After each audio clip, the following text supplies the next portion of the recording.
I'll edit this to the beginning. No spoilers up until I say there's spoilers. So there's a part of this video that has no spoilers, and then I'll tell you spoiler alert, and that's where I'll do all the spoilers.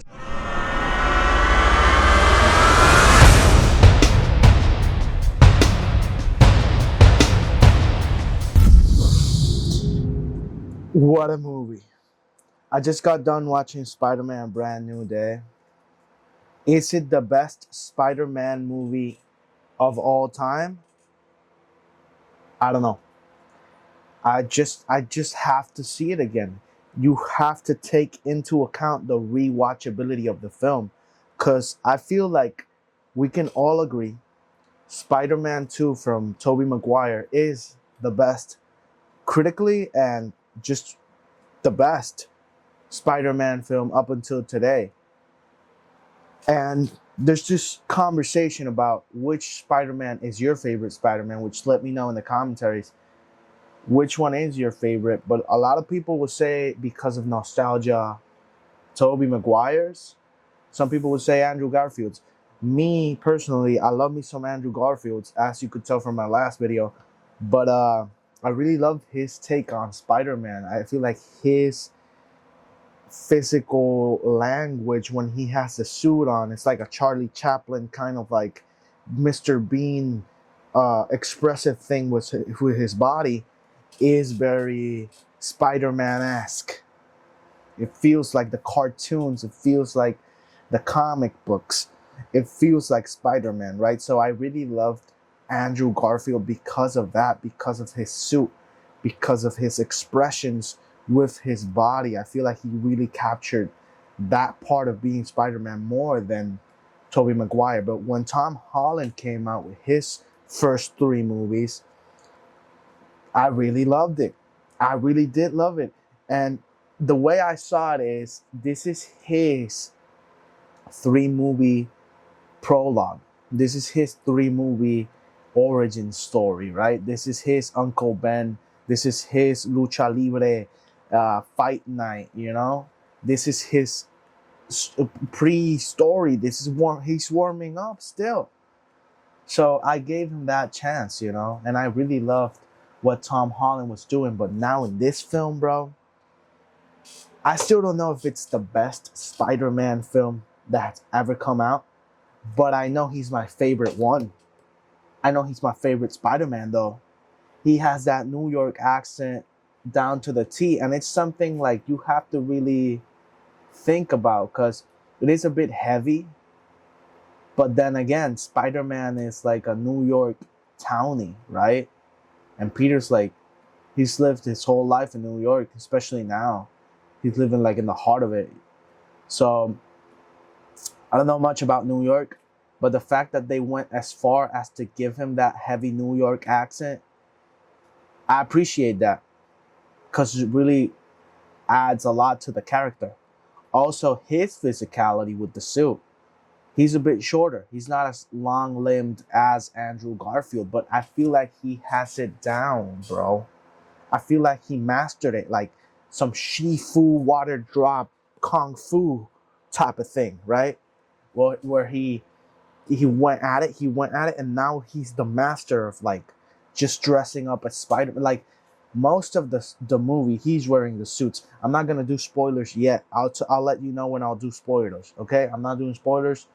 I'll edit this to the beginning. No spoilers up until I say there's spoilers. So there's a part of this video that has no spoilers, and then I'll tell you spoiler alert, and that's where I'll do all the spoilers, because I do want to go into the movie itself, which I do have to rewatch, but we're not doing spoilers yet. His physicality with the suit, and the fact that he's wearing the suit in like a lot of, there's this scene, I can't go into spoilers yet. Okay, spoiler, no wait, no, we're not going to spoilers yet. Okay, there's a scene where he's just doing, there's a couple of scenes actually, where he's just going into buildings and he's just doing like everyday things with his suit on. Because the movie, I'm not going into spoilers yet, I'm just doing like what we all know about the movie, of the film. Since last movie, people forgot that he was Peter Parker. he's very isolated, right? Nobody knows who he is, even his friends and family. And the way they set it up is that he wants it to be that way. This is not a spoiler. Everybody knows this. But that means he's wearing the suit a lot more to keep his anonymity. And it makes for some hilarious scenes with the suit on, and it makes for some amazing acting on Tom's part of the physicality of just having the suit, emoting with the face. Sometimes the suit, bro. Just talk about the suit. This is the best Spider-Man suit that's ever graced us in the big screens. You can feel the weight of it. You can see it's a practical suit. You can see where it's sewn. You can see the imperfections. Because the last movies of Tom Holland, his suit was so CG. It seemed too perfect. Too perfect. It was like a lycra on him. It was like it was spray painted on him. It was weird, bro. It was weird.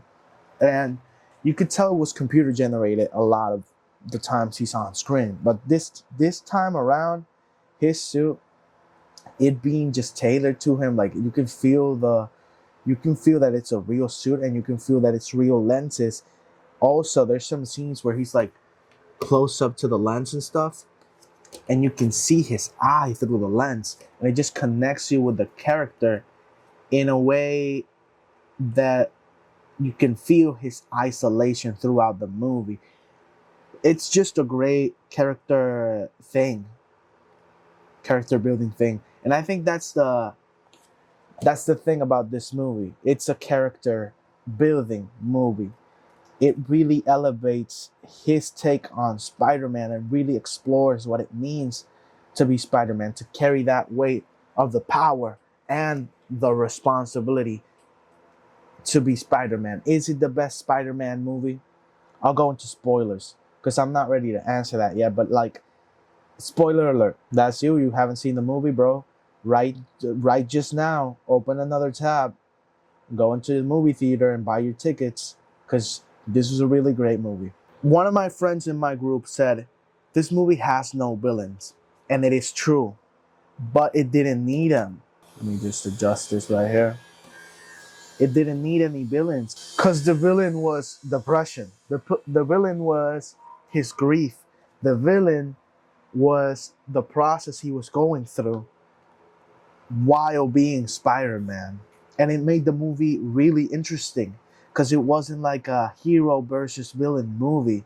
It's a hero finding his way movie. Okay?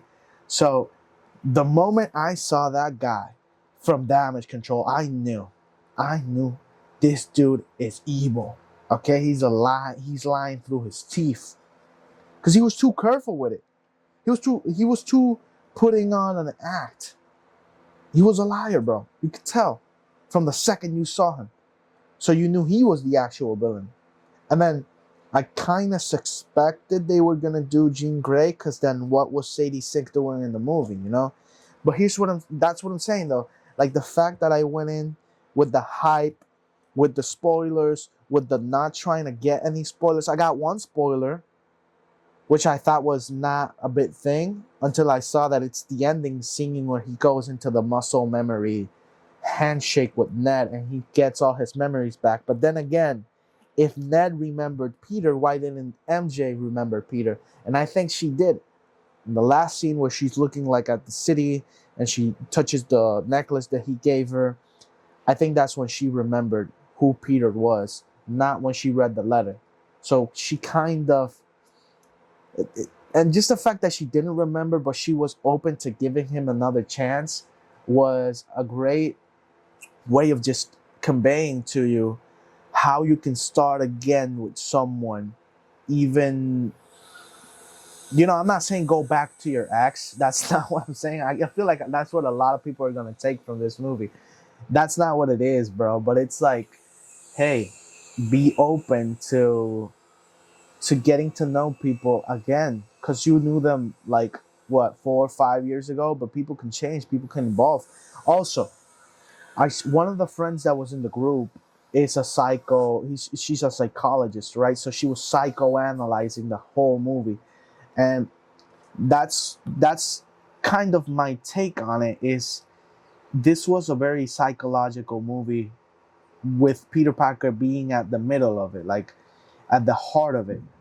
It's him dealing with grief. It's him dealing with depression. It's him isolating himself and having the psychosomatic symptoms of it take him and involve him into something else. Because there's this part of the movie where he's like, I'm a monster, right?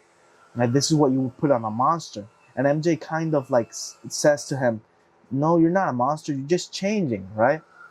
So the way he perceives himself as a monster and the way trauma has led him to push everybody away because he feels like he's gonna damage them is a great insight into the mind of him and what he's gone through, right?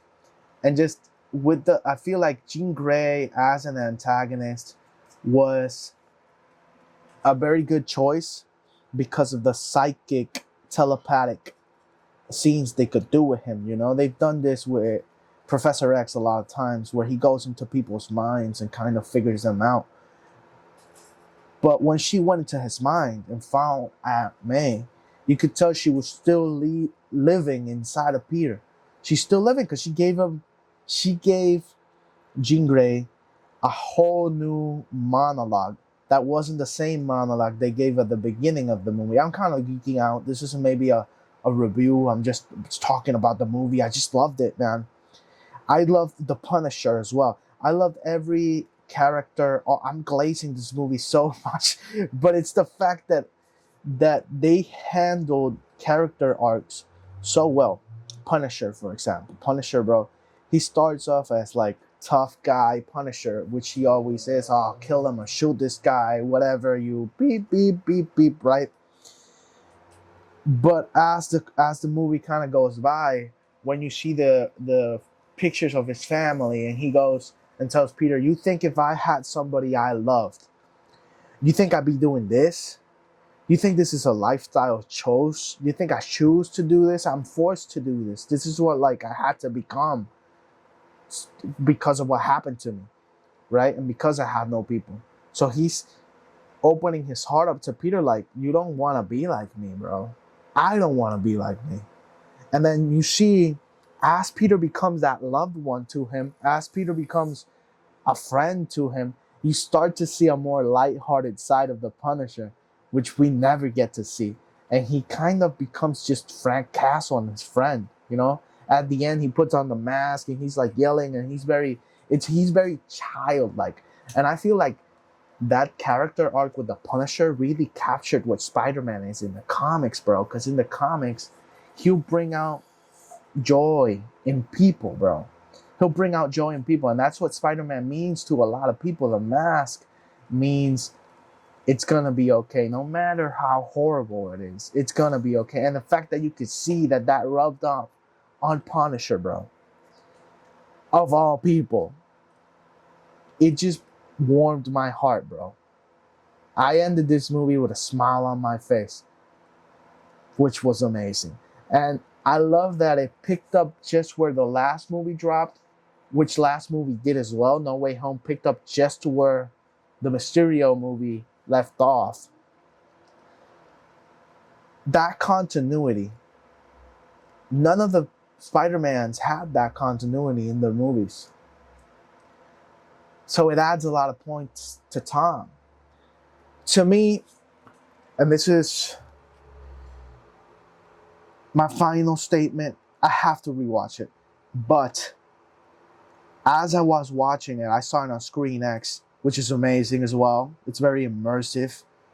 You should see it on Screen X if you can. It's not as good as IMAX. I still put IMAX on top of Screen X. But Screen X is more comfortable. You have the chairs with the tables. And it depends on the theater. I really liked the Screen X experience. Not all scenes had Screen X, but it was very immersive. The peripheral vision was in the movie as well. But my initial reaction as I was seeing it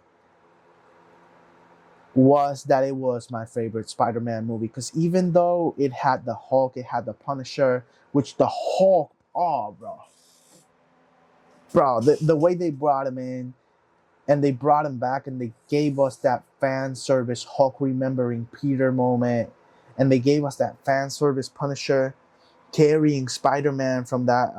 I think it's the Civil War issue number 5 or something cover where Punisher has Spider-Man and it's kind of holding him and bringing him into an ER. I think it's a panel. It's not a cover. They gave us that. So there's a lot of fan service moments like kind of woven into the movie as an Easter egg. They're not even like plain for you to see unless you know what they're doing. Like the X-Men stuff with Jean Grey, the way they clothed her, like her costume design in that scene when she goes into the vault, she had the yellow jacket and the black thing on top, and it looked exactly like an X-Men suit. So they knew what they were doing, bro. They knew what they were doing. Killing her sister was not cool, bro. I cried. I cried like 3 times in this film. What I'm trying to say. Yes, to me, this is the best Spider-Man movie. Just initially reacting. But I'm trying to be objective. I don't want to be like, everybody likes this movie. Everybody's hyped about this movie. No, like, I'm discovering that I really love me some Tom Holland's Spider-Man. Pause. He's doing a really great job. To me, this movie really established him as the best Spider-Man. Still spectacular Spider-Man from the TV series is a close. He's close there. They're both really close. But I have to give it to Tom for the best live action Peter Parker, which I think he is. And I'd have to watch the movie again, but my initial reaction is that this is the best Spider-Man movie. Let me know what you thought in the comments. I'll probably do like a faith-related video for Spider-Man and the importance of community or something, but I just want to give my reaction to the film. Subscribe if you like faith and film. I do faith-centered film videos and film breakdowns. So let me know what you think down here.